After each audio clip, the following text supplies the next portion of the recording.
8. और हम लोगों ने तंत्र के ऊपर काफी डिटेल में बात करी है, तंत्र हो चाहे यंत्र हो। और कभी कभी ना मुझे ये चीज बड़ी फैसिनेटिंग लगती है कि आपने बातों बातों में एक चीज बोली है which makes a lot of sense, कि जब आप बोलते हैं कि हमारा जो शरीर है वो भी एक तरीके का यंत्र है और तंत्र के माध्यम से हम इस यंत्र को एक तरीके से कंट्रोल कर सकते हैं, एलिवेट कर सकते हैं, उठा सकते हैं कोई एक नई पॉसिबिलिटी की तरफ अगर हम चाहें तो। बिल्कुल। तो ये पॉसिबिलिटीज होती हैं जो हमारी बॉडी के माध्यम से।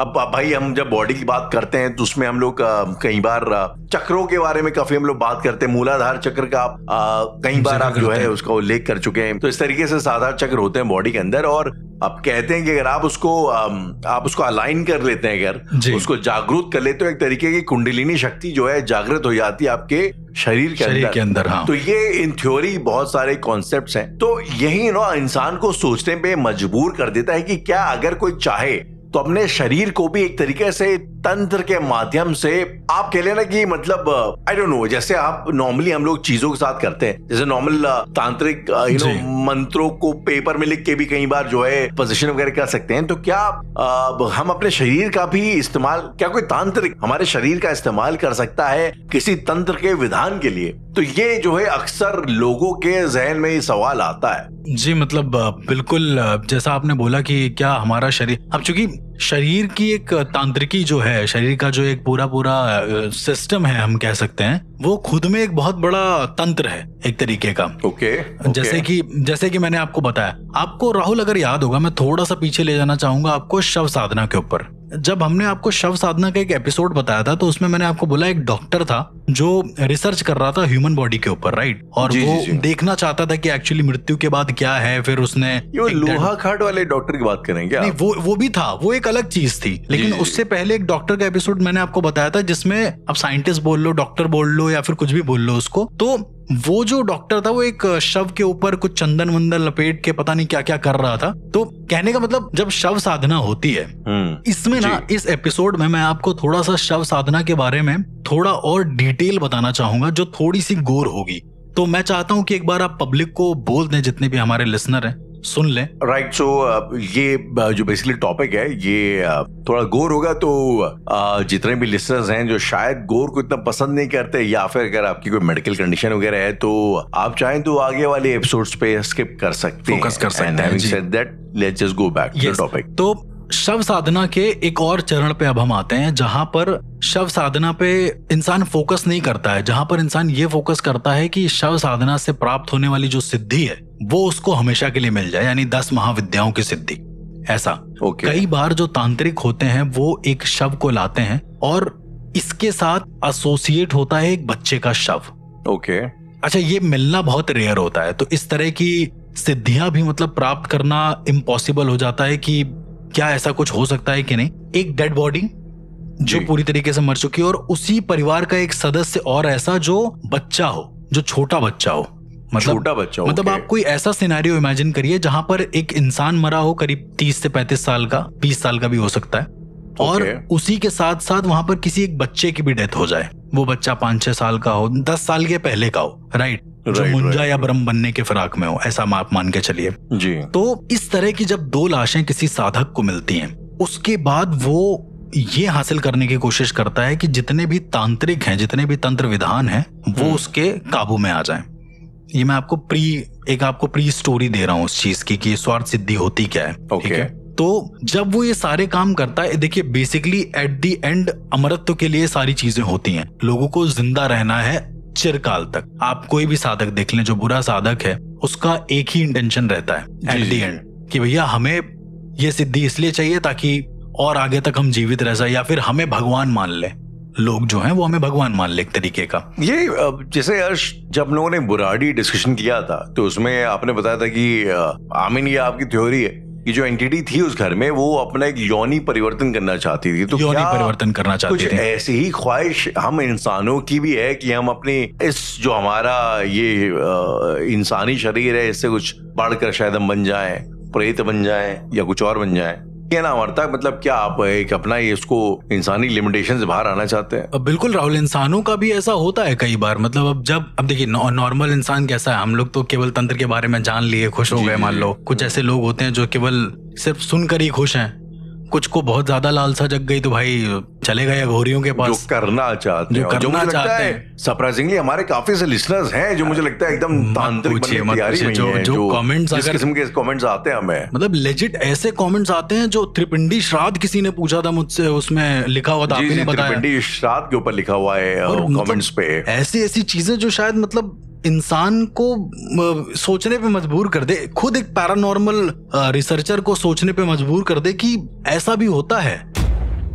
जी जी, कितनी मुझे याद है जब ये साधनाओं के बारे में बात चल रही थी तो कितने लोग कर्ण पिशाचिनी साधना और अप्सरा की साधना के ऊपर जो इतना इंटरेस्टेड थे, उनके सवाल आते रहते थे। मुझे ऐसा लग रहा है इंडियन पैरानॉर्मल पॉडकास्ट ना एक नई लहर क्रिएट करेगा तांत्रिकों के देश में, और एक नया बैच होगा जो कि तंत्र का निकलेगा। बिल्कुल, मतलब खैर मैं इसको ज्यादा इंडोर्स तो नहीं कर रहा हूँ, लेकिन यस, इंडोर्स तो कोई नहीं कर रहा। मुझे ऐसा लगता है कि ये सब चीजें लोगों के अंदर कहीं ना कहीं छुपी थी। हाँ, मुझे एग्जैक्टली तो कहने मतलब लोगों को लाइक आइडिया नॉलेज था, शायद आईपीपी के माध्यम से वो सतह पे आ रहा है, सरफेस पे आ रहा है। हाँ कि भाई चलो किसी ने देखा देखी कि अच्छा इन्होंने बताया इसके बारे में, जाओ पूछ ही लेते हैं। मतलब मोटा मोटी सुना सबने था, थोड़ा बहुत ये वशीकरण का के बारे में या मुंजा के बारे में, लेकिन इन डिटेल में किसी ने बात करी नहीं। मैंने कुछ दिन पहले एक कमेंट पढ़ा, उसमें लिखा हुआ था कि संजीवनी सिद्धि, और मैं शॉक हो गया क्योंकि संजीवनी सिद्धि के बारे में जब मैं करीबन 6 साल बिता चुका था तंत्र में, उसके बाद मुझे पता चला कि इस तरह की कोई सिद्धि एग्जिस्ट करती भी है। राइट। तो लोगों को पता चल रहा है क्या, खुद तांत्रिक हम लोगों को मैसेज कर रहे हैं। मुझे बड़ा चंपा लगता है कि भाई ये लड़के हो भी बीटेक के लड़के, मतलब पढ़ाई लिखाई छोड़ के ये सब अप्सरा साधना और जमाने भर चीजें। खैर वो फैसिनेटिंग है उनके लिए तो है भाई। अब हम being from Indian paranormal podcasters, अब उसको डिनाई तो नहीं कर सकते, फैसिनेटिंग तो है, तभी शायद हम भी कर रहे हैं।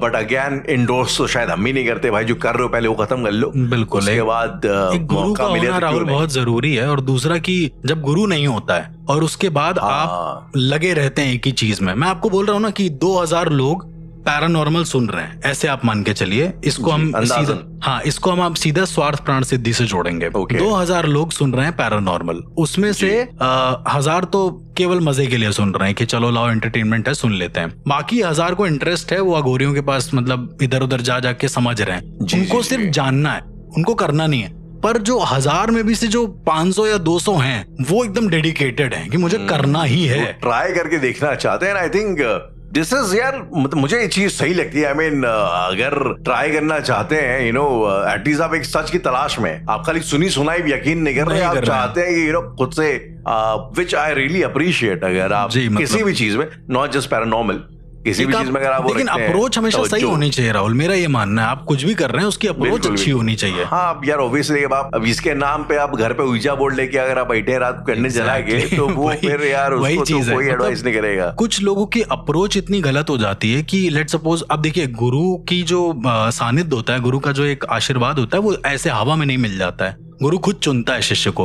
अब तुम अपने आप में बड़े बन रहे हो कि मेरे अंदर सामर्थ्यता है, मैं सीख जाऊंगा, आप हमें सिखाओ। देयर आर पीपल जो ऐसा कहते हैं। जी मैंने देखी उस तरीके के कमेंट्स आपके। अजीब मतलब कि आप मुझे अपना गुरु शिष्य बना लो। अच्छा, एक चीज और मैंने देखी ना, कई लोग ऐसा होता है कि जैसे हम लोग आम तौर पे इसको एंडोर्स नहीं करते, मना करते हैं जी, तो कमेंट ये आता है कि आप जो है मतलब आपको खुद ही कॉन्फिडेंस नहीं उस चीज में, तो आप लोगों को मना करते हैं। तो यार मैंने कहा भाई ये कैसा मतलब सिंपल सा लॉजिक है, वो करना खतरनाक है। आपको डॉक्टर अगर आपसे कहता है भाई चाकू छुरा लेके घर पे सर्जरी ना करो, तो भाई वो तो सेंसिबल बात बोल रहा ना यार, सेंसिबल बात बोल रहा है। आप कोर्स करो, किसी के अंदर ट्रेनिंग लो, उसके बाद करो, समझ में बात। हम आपसे सिर्फ इतना कहना चाह रहे लिसनर्स कि अगर आप इतने ही इंटरेस्टेड हैं तो पहले एक कोई गुरु की या कोई ट्रेडिशनल कोई वो तलाश लीजिए, अंडर किसी के सुपरविजन में करिए, अपने आप से इंटरनेट से देख करके।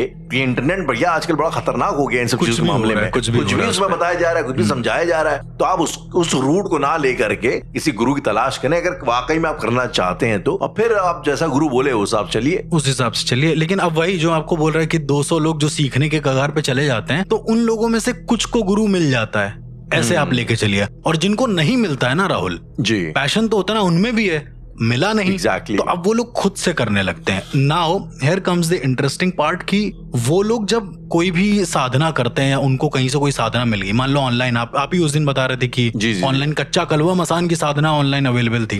राइट। ऑनलाइन उनको कुछ मिला, अब उनको तो पता है नहीं कि गुरु बनाना जरूरी है या नहीं जरूरी है, तो उन लोगों ने क्या काम किया कि उसकी सिद्धि करना शुरू कर दिया कलवा मसान की। उनके पास कोई प्रोटेक्शन नहीं, कोई कुछ नहीं। तो 90% ऐसे केसेस में ये होता है राहुल कि या तो वो इंसान मर जाता है सिद्धि के दौरान, लेकिन यदि वो सिद्धि के दौरान नहीं मरा, उसको सिद्धि मिल गई। मैंने आपको कुछ ऐसे भी केसेस बताए जिसमें उन इंसानों को सिद्धि मिल गई है, स्वसिद्ध हो गए हैं वो लोग। लेकिन स्वसिद्ध साधक का मतलब ये हो जाता है राहुल, जो नेगेटिव होते हैं, कि उनकी बॉडी एक इंस्ट्रूमेंट की तरह काम करती है आत्माओं के लिए। सब जो एंटिटीज होती हैं, चलते फिरते ओइजा बोर्ड है, वो चलते फिरते ओइजा बोर्ड है, ये आप मान के चलिए। वो कहीं गए, आपने बुलाया कि अरे राजेश या फलाना जो भी नाम है, आइए हमारे घर पे आइए, डिनर है आपका। आपने तो डिनर के लिए बुला लिया, उनकी बॉडी एक मीडियम है, वो आ गए अपनी पूरी बॉडी लेके कि चलो ऐसा है। तो उन्होंने जो एंटिटीज सिद्ध करी, उनके साथ साथ जितनी एंटिटीज हैं वो सब आई हैं। अब उन एंटिटीज को फ्री विल है कि वो किसी भी जगह पर टिक सकती हैं, रुक सकती हैं। ऑल्सो एक बड़ी इंपॉर्टेंट बात राहुल, जब हम किसी मेहमान को अपने घर में बुलाते हैं, राइट, तो वो हमारी स्वेच्छा होती है। जब कोई आता है हमारे यहाँ तो हम क्या कहते हैं, आइए हमारे घर में पधारिए, वेलकम, ऐसा करिए। तो जब व्हेन यू वेलकम समवन, तो तुम उसकी ऊर्जा को भी वेलकम करते हो, ऐसा कहते हैं। जाहिर सी बात है। और यदि उस इंसान के अंदर तो नहीं होती, उनके साथ होती है एंटिटीज, आपने वेलकम कर दिया तो सारी एंटिटीज आपके घर में प्रवाहित हो गई। मैं आपको बड़ी इंटरेस्टिंग चीज बताऊं कि ये उत्तराखंड में पहाड़ों में जो मुझे ऐसा जो लगता है, जो कई लोग जो साधनाओं में लीन रहते हैं, अगर वो किसी घर पे आते हैं ना, तो वो घर का पानी आनी कभी नहीं छूते। एग्जैक्टली। ये घर का मतलब नमक को तो हाथ ही नहीं लगाना है। पता नहीं, इसका भी शायद आप बेटर बताएंगे। घर के नमक का बड़ा कॉन्सेप्ट होता है। कहते हैं घर के नमक में घर की जो एनर्जीज होती हैं वो एक तरीके से समाहित होती हैं। बिल्कुल। वो घर का पानी भी नहीं पीते हैं, उनका ये वो रहता है रूटीन। बिल्कुल। मतलब मैं रामाशोक जी के साथ ग्वालियर गया था एक केस में जी, तो होटल में रुकना था हमें। होटल में ही हम लोग होटल ही प्रेफर करते हैं रुकने के लिए, तो या फिर एयरबीएनबी में जैसे जो हाउसेज होते हैं वो ले लिए। रामाशोक जी के साथ मैं गया और उनके घर का केस वैसे बहुत ज्यादा खतरनाक था। मैं ऑलरेडी 2 बार डिस्क्राइब कर चुका हूँ उसको। लेकिन हम लोग बैठे, वो लोग पानी लाए पीने के लिए, बोले पी लीजिए पानी। रामाशोक जी ने साफ मना कर दिया। मतलब हमें याद है कि हम लोगों ने कम से कम 10 से ऊपर घंटे हो गए होंगे पानी नहीं पिया होगा। प्यास कितनी लग रही थी, उनको भी लग रही है। ऐसा नहीं कि वो मतलब बहुत ज्यादा वो कंट्रोल कर लेंगे, उनको भी लग रही। उन्होंने कहा कि लग रही प्यास, पर पिएंगे नहीं आपके यहाँ का पानी। वो बोले अरे पानी पीने में क्या दिक्कत है, पानी ही तो है। बोले नहीं, यही तो दिक्कत है। फिर वो कुछ खाने के लिए लाए, अन्न का मतलब कुछ बना हुआ पूड़ी उड़ी। उन्होंने बोला हम खा भी नहीं सकते आपके यहाँ का, हम आपके यहाँ का छू भी नहीं सकते, मतलब खाना, नॉट इवन खाना पीना दूर की बात, छू नहीं सकते, तो आप इसको हटा दीजिए यहाँ से, सामने से जी। तो जब मैंने इसका और ज्यादा इन डेप्थ लॉजिक पूछा तो उन्होंने कहा कि जब कोई घर में कोई इंसान पोजेस होता है तो उसके घर के ग्रह देवता भी एक तरीके से शापित कुपित हो जाते हैं, आप ऐसे मान के चलिए। तो जो अन्न होता है वो आपके शरीर में जाकर क्या इफेक्ट करेगा आपको कोई आइडिया नहीं है। इसीलिए किसी पोजेस इंसान के घर का ना आप खा सकते हैं ना आप पी सकते हैं, यदि आप वहां पर कुछ चीजें करने गए हैं। जी। यदि आपने खाया, अगर आप एक नॉर्मल पर्सन है तो वो उसका इम्पैक्ट आप पर एक अलग तरीके से पड़ेगा। अर्श, ये मुझे आपको लगता है बड़ी सटल चीजें हैं। मतलब लाइक फॉर एग्जांपल, अब ये थोड़ा सा शायद अब सुनने में कंट्रोवर्शियल लगेगा, लेकिन जैसा मैंने तो देखा है कि हमारे गांव साइड में या इन जनरल अगर आप गांव देहात में जाएंगे तो जो बड़े ब्राह्मण किस्म के लोग होते हैं, और मैं सिर्फ उनकी बात नहीं कर रहा जो बाईकास्ट हैं, कई ऐसे लोग होते हैं जो वाकई में अपने जो कर्मकांड हैं जो कर रहे हैं, आप एक तरीके की स्पेशल पढ़ाई कर रहे हैं, ज्योतिषी की पढ़ाई एग्जाम्पल के तौर पे ले लें तो वो अवॉइड करते हैं किसी के यहाँ खाना। उसका लॉजिक ये नहीं होता कि आप छुआछूत है या कुछ है, बस वो एक एनर्जी के एक जोन में है जो उसको डिस्टर्ब नहीं करना चाहते, उसको बर्बाद नहीं करना चाहते उस एनर्जी को। ब्रह्मचारी फॉर एग्जांपल, अभी कुछ दिनों पहले कुछ ये एक बड़ी बहस चली थी किसी मंदिर को लेके कि भाई यहाँ पे औरतों को अलाउड नहीं है आना, क्योंकि यार वो जो एंटिटी है जिसका वो मंदिर है वो अखंड ब्रह्मचारी है। तो इसका मतलब ये नहीं है कि आप अशुद्ध हैं या आप पवित्र हैं। भाई मेरा डिसिप्लिन है कि मैं जो है उस एनर्जी से इंटरफेयर नहीं करना चाहता, जो मेरी एनर्जी है बिल्कुल बस रिटेन करना चाहता हूं। साफ है कि एनर्जी का इम्बैलेंस नहीं चाहते हैं वो लोग। हाँ, और ये बहुत सटल आर्ट है, मतलब ये अगर आपको दिखता नहीं, महसूस नहीं होता, इसका मतलब ये नहीं होता नहीं है। एग्जैक्टली। कई लोग होते हैं, मैं कहता हूँ यार कि आप महीने भर रोजा रख लो तो उसमें आपका बॉडी सिस्टम एक अलग जोन में आ जाता है भाई, आपको अंदर से पवित्र महसूस होता है, और फिर आप उस प्योरिटी के साथ आप मतलब खेलना नहीं चाहते, आप नहीं चाहते कि वो छेड़ा जाए, उसको बर्बाद हो, भाई आपका घर साफ है, आप नहीं चाहते अगला एक कचरा फेंके। I mean, it's something of that sort. बिल्कुल राहुल, अब जैसे मैंने आपको बोला कि बॉडी उसी हिसाब से वर्क करती है जिस हिसाब से आपकी दिनचर्या होती है। एग्जैक्टली सेम, मतलब आप तो खुद भी इतना वर्कआउट भी करते हैं तो आपको खुद महसूस होता होगा फर्क बहुत ज्यादा। तो बॉडी कह सकते हैं कि एक ऐसा यंत्र है, एक तरीके का ऐसा तंत्र और यंत्र है जी, जिसे हम कैसे भी ढाल सकते हैं राहुल। इसे हम तंत्र के वे में भी ढाल सकते हैं बहुत आराम से। जो काला तंत्र होता है, काली सिद्धियां, प्राचीन ताकतें होती हैं, उस सिद्धि के रूप में भी ढाल सकते हैं। जो पुराने यौगिक होते हैं, बोधि धर्मन के बारे में आपने बहुत सुना होगा, जो यहाँ से चाइना गए और एग्जैक्टली। अब अपेरेंटली थ्योरी ये है कि लोग कहते हैं कि जो मार्शल आर्ट्स जो वहां पे की जाती है, तो इट्स लोगों का ऐसा मानना है कि बोधि धर्मा जी ने वहां पे शुरुआत करी थी मार्शल आर्ट्स की, और वो कलरीपयट्ट का एक अलग फॉर्म है जो जूडो से कराटे बोलते हैं वहां पे, कुंफू। तो अब राहुल मैं आपको बताता हूँ कि कैसे एक बॉडी एक नीच कुल के तंत्र के लिए काम करती है ज्यादा। पहला तो जैसे मैंने आपको वो वेलकम वाला सिनेरियो बताया कि इंसान घर में आता है और उसके बाद अपने साथ की हुई जितनी भी एंटिटीज हैं उन सबको दे गया, और उसका ऐसा कोई मंतव्य नहीं है, उसकी ऐसी कोई इच्छा नहीं कि वो आपके घर में आके ये सब दे के जाएगा, पर चूंकि उसको प्रोटेक्शंस के तरीके नहीं पता है, क्योंकि उसको चीजों के तरीके नहीं पता है, इसलिए वो अनसपोजिंगली अब वो साधक बना घूम रहा है। जैसे वो जो कानपुर वाला एक लड़का है, मैंने आपको बताया था उसके बारे में, जो फोटो खींचता था और इस तरीके से, वो भी एक तरीके का मीडियम बन के घूम रहा है। उसको नहीं पता कि उसके साथ क्या है, अब वो घूम के हर जगह जाके वो चीजें दे रहा है, साफ समझ में आता है। अब होता क्या है कि एक तो इस तरह के हो गए जो साधक, जो बिना गुरु के साधक हो गए और उन्होंने सिद्धि कर ली जी। एक और बड़ी इंटरेस्टिंग चीज होती है स्वार्थ प्राण सिद्धि के बारे में। स्वार्थ प्राण सिद्धि का मतलब ये होता है कि आपने अपने ही प्राण को अर्पित करके उसकी सिद्धि कर ली है, एक तरीके का ऐसा सिनेरियो, जिसको शायद वेस्टर्न माइथोलॉजी में कहते हैं कि selling your soul to the devil. Selling your soul to the devil, और उनकी एक बड़ी बचकानी अंडरस्टैंडिंग है उस चीज को लेकर, आई थिंक। जी, लेकिन पर हमारे यहाँ थोड़ा इसका डीप है, डीप नॉलेज है। मुझे लगता है हमारे यहाँ सब कुछ ही डीप है, एग्जैक्ट, इन डिटेल है, ऐसा कह सकते हैं। खाली ये नहीं कि ये गॉड है, ये डेविल है, ये हीरो, ये विलन है, इसके भी मल्टीपल स्वरूप हो सकते हैं, हर चीज का, एवरीथिंग इज ग्रे। एग्जैक्टली। तो कुछ लोग ऐसे होते हैं राहुल, मैं बनारस की आपको बात बताता हूँ। सो ये मेरी मम्मी के दूर के रिश्ते की एक पर्सन की बात है, जो मेरी दीदी लगती है ऐसा करके। ओके।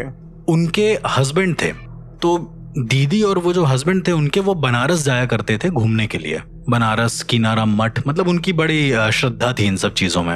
एक दिन क्या होता है, बनारस में अन्नपूर्णा माता का मंदिर है राहुल, अगर आपने सुना हो तो, जो काशी विश्वनाथ मंदिर के ठीक बगल में बना हुआ है। तो ये लोग जाते हैं वहां पे, और वहां ना मंदिर के परिसर के अंदर नहीं, परिसर के बाहर एक साधु बैठा होता है, अलग तरीके का, मतलब वो कपालिक नहीं होता है, साधु होता है। ये बहुत पहले की बात है, 2010 के आप मान के चलिए, ऐसा आज से करीब काफी टाइम पहले की बात है जी। तो जाते हैं, और जैसे होता है ना कि वो लोग मांगते हैं, अरे 10 रुपए दे दो या कुछ ऐसा कर दो, कुछ खिला दो, कुछ खिला दो। तो उनके हस्बैंड ने क्या काम किया राहुल, कि उन्होंने कुछ खिला दिया, कुछ दे दिया उनको। ओके, ठीक है। और देने के बाद राहुल एक अजीब सी चीज हुई, उसने कहा कि यहीं बैठ जाओ, वो जो साधु था। अब जीजा जी जो थे वो वहीं पे बैठ गए, अचानक से बैठ गए राहुल। ये अजीब तरीके का वशीकरण था। तो दीदी ने बोला कि तुम उठो, बैठ क्यों रहे हो? तो अचानक से जैसे नहीं हिट करता है कोई चीज उनके दिमाग में, कि अचानक से कोई दिमाग में आया, वो अचानक से उठ के बैठ गए। तो वो उठे, बोले पता नहीं, ऐसा लगा कि साधु हमें बुला रहा है इसलिए हम बैठ गए उसके पास। साधु ने एक जायफल और एक पान का पत्ता दिया जीजा जी को। बोला आज से तेरे शरीर का संकल्प मेरा है, ये शब्द बोले राहुल, एग्जैक्ट ये शब्द थे। इसका थोड़ा लाइक मीनिंग समझाएंगे, मतलब एक एवरेज ऑडियंस के लिए, राइट? मतलब जब आप कोई यज्ञ हवन करते हैं तो आपको एक पान का पत्ता, संकल्प लिया जाता है। पैसे उसमें रखो, कई लोग पानी के साथ भी करते हैं। पानी के साथ भी करते हैं। संकल्प मतलब मैं जो ये काम कर रहा हूँ, मैं ये संकल्प लेता हूँ कि इसको श्रद्धा पूर्वक, निष्ठा पूर्वक करूंगा, और ये यज्ञ हवन जो भी कर रहा हूँ ये सफल हो जाए, राइट? ये उसका संकल्प होता है। शरीर का संकल्प क्या होता है राहुल, कि वो तुमने जैसे ही पैसे दिए, उस साधु ने, मतलब वो एक हवन कुंड है, ये मान के चलो, जो साधु का शरीर है, उसने ये मान लिया कि तुमने अपना शरीर, अपनी आत्मा अर्पित कर दी है उस साधु को। अब वो जैसे चाहे इसका इस्तेमाल कर सकता है। तो दीदी ने कहा कि मतलब चल दो, ऐसे लोगों के मुंह नहीं लगते, अंदर बाबा के दर्शन करो। ओके। दीदी ने ऐसा बोल दिया। तो साधु ने दीदी से कहा कि सिर्फ 13 साल हैं तेरे पास। ये वर्ड एग्जैक्ट उसके थे कि सिर्फ 13 साल हैं आज से। उससे पहले यदि तेरे पति ने मेरे पास समर्पण नहीं किया तो तू देख क्या होता है। फिर जिया जी चले गए वहां से और दीदी लोग आ गई घर वर पे। फिर अपना वो गांव चले गए। राहुल कहते हुए बहुत दुख हो रहा है कि मतलब 13 साल से पहले खैर जिया जी कभी जा नहीं पाए बनारस और उनकी मौत हो गई सडनली, बड़े ही सरप्राइजिंग तरीके से। एक रात वो सोए, अगली रात नहीं रहे वो। तो ये शायद एक साधु का श्राप था जो इस तरीके से काम कर रहा था। फिर जब मैंने इसके बारे में थोड़ा डिटेल जानी, अच्छा उनकी मौत 2 साल पहले ही हुई है, तो मैंने ज्यादा इन सब चीजों के बारे में थोड़ा जाना तो मुझे पता चला कि ये जो साधु होते हैं ये आपके शरीर को एज अ संकल्प अपने पास रख लेते हैं और आपकी आत्मा, आपकी जीवात्मा का कुछ अंश इनके पास आ जाता है जब आप पैसा देते हो तब। इसका मतलब ये नहीं कि आप किसी को पैसा मत दो। खैर टू बी वेरी ऑनेस्ट, मेरे सजेशन में मैं पैसा देना किसी को अवॉइड करता हूँ। मैं उसको कुछ खिला दूंगा पर मैं कभी पैसा नहीं दूंगा।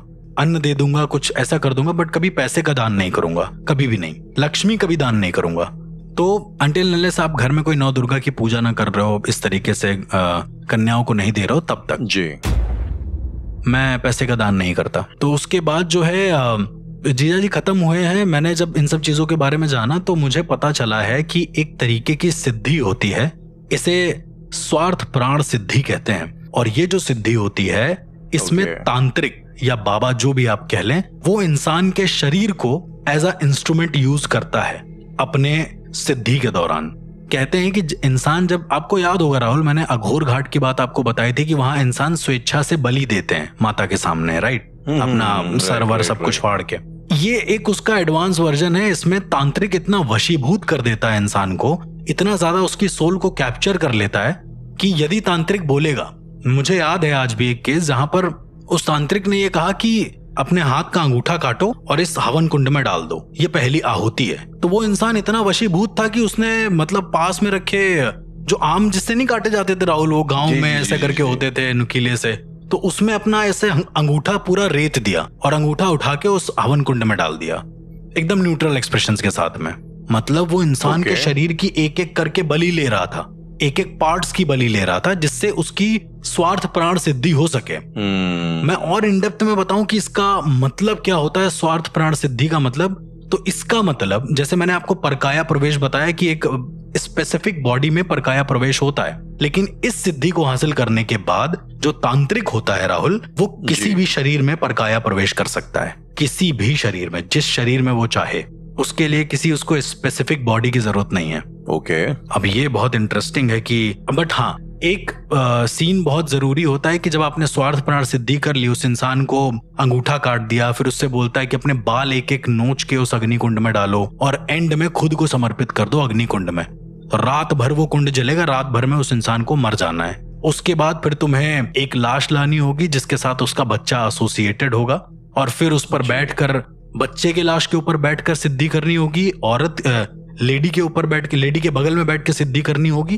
तब जाकर तुम्हें स्वार्थ प्राण सिद्धि जो है वो सिद्ध हो जाएगी। और सिद्ध होने के बाद वो जो आदमी है, लेट सपोज राहुल आप सो रहे हो और किसी ऐसे तांत्रिक के पास कोई गया जिसके पास स्वार्थ प्राण सिद्धि है, तो वो अपनी आत्मा को आपके शरीर में डाल देगा और आपकी आत्मा थोड़ी देर के लिए ब्लॉक हो जाएगी। मतलब आपको खुद नहीं समझ में आएगा कि क्या हो रहा है आपके साथ। आप कोई जाके गलत काम करके आ भी जाओगे, लेट जाओगे, फिर आपकी आत्मा को आपके शरीर में ट्रांसफर कर दिया जाएगा और आप कहोगे यार मैंने तो ऐसा किया ही नहीं। कितने ऐसे केसेस आए जहां पर इंसान कहता है कि मुझे खुद नहीं पता चला कि मैं कर क्या रहा था, और करने के बाद मतलब मैं था नहीं, कभी ऐसा हुआ नहीं है मेरे साथ। कई बार ऐसे केसेस सामने आए हैं। इवन जो एक मेरा फ्रेंड है जो सुप्रीम कोर्ट ऑफ इंडिया में है, उसने मुझे बताया कि कई बार ऐसे केसेस सामने आए हैं जहां पर इंसान ने मतलब बड़ी ही बेरहमी से किसी जानवर को खा लिया है आउट ऑफ नोवेयर। उसके बाद वो कह रहा मुझे पता ही नहीं मैंने क्यों खाया, मेरा तो पालतू था, हम तो 2 साल से पाल रहे थे इतना प्यार से। तो ये जो स्वार्थ प्राण सिद्धि होती है, ये बड़ी बुरी तरीके से असर करती है किसी पर, और एक तांत्रिक ही इसको कर सकता है बहुत अच्छे से। अर्श, ये तो बात हो गई स्वार्थ प्राण साधना की, कि मतलब कैसे आप अपने शरीर को एक तांत्रिक यंत्र बना लेते हैं। जी जी बिल्कुल। अर्श, अगर हम तंत्र की बात कर ही रहे हैं तो मैंने सोचा मैं आपसे एक एंटिटी के बारे में पूछूं। मैंने रिसेंटली जो है एक एंटिटी के बारे में थोड़ा सुना है। और ये एंटिटी जो है पंजाब से आता है। आई थिंक हम लोगों ने पंजाब की एंटिटीज और पंजाब में पैरानॉर्मल एक्टिविटीज के बारे में बहुत ज्यादा शायद इन डिटेल बातचीत करी नहीं है जी। तो ये आई थिंक उसकी शुरुआत हो सकती है। बिल्कुल हो सकती है। ये एक एंटिटी है जो कि पंजाब में ज्यादातर पाई जाती है और वहां पे ऐसा मानना है कि जो लोग जल के मर जाते हैं अक्सर वो इस एंटिटी में परिवर्तित हो जाते हैं। जी बिल्कुल। और ऐसा कहते हैं कि जो जल कर मर गए हैं या फिर जो सड़ कर मर गए हैं, जी, कुछ ऐसे तांत्रिक प्रोसीजर्स के जरिए ऐसे बुरे लोग जो होते हैं वो उनकी चीजों का उपयोग करके लोगों पर गलत चीजें करते हैं। और इस एंटिटी का नाम है सलेड़ा।